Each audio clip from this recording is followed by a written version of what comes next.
Got some old guy metal going on here. If you've never worked your octaves on guitar, now is the time. And the reason octaves are important is because it can teach you the fretboard. Another reason they're important is because they can highlight tones out of your favorite chords. They're really fun to play and they're catchy sounding.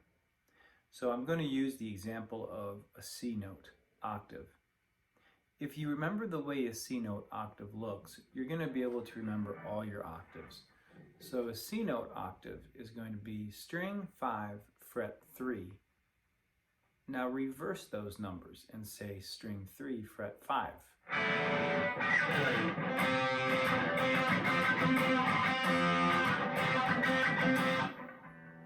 You'll notice I use sometimes my ring, sometimes my pinky, it all depends. So what I have is my index finger on string 5, fret 3, and my pinky finger on string 3, fret 5. That's an octave. You're going to move that shape up and down the neck. I've taught a lot of guitar lessons, and here's what happens.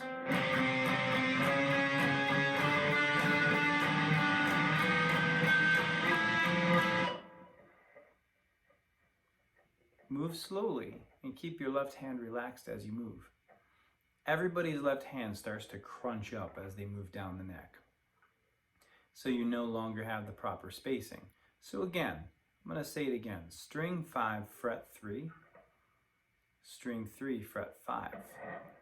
So there's a couple little tricks. Now you can play this in a way where you really only are playing the strings you're touching.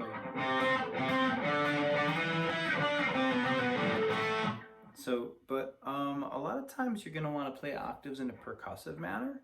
They sound really good that way. And here's a fail-safe I use.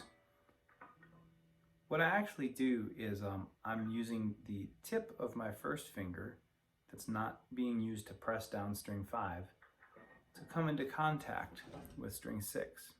So you have this. String 6 is being deadened on purpose. String 5 is being pressed down. String 4 is being deadened on purpose. And string 3 is being pressed down with the pinky.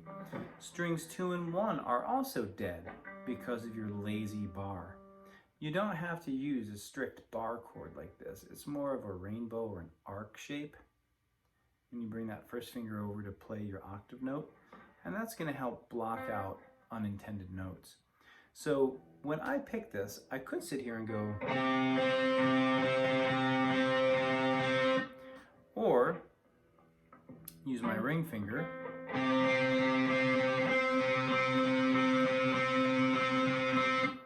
but sometimes I'm going to want to strum it, which means I'm going to be, you're going to hear those dead strings.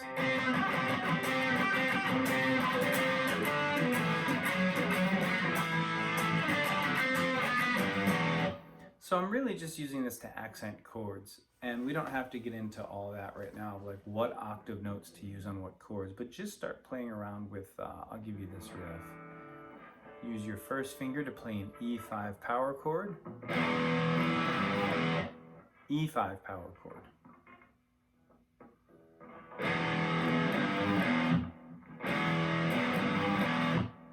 And I'm just using my middle finger to pull string 6 on fret 3 down a little bit after I hit the chord twice. So I hit the chord twice, pull the bluesy note, and then hit the chord one more time.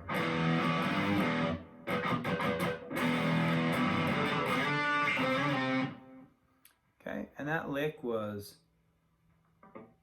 C octave, up to D octave, C, D, C.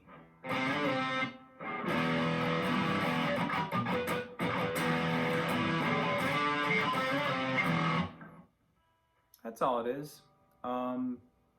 The whole time I'm keeping the right hand going.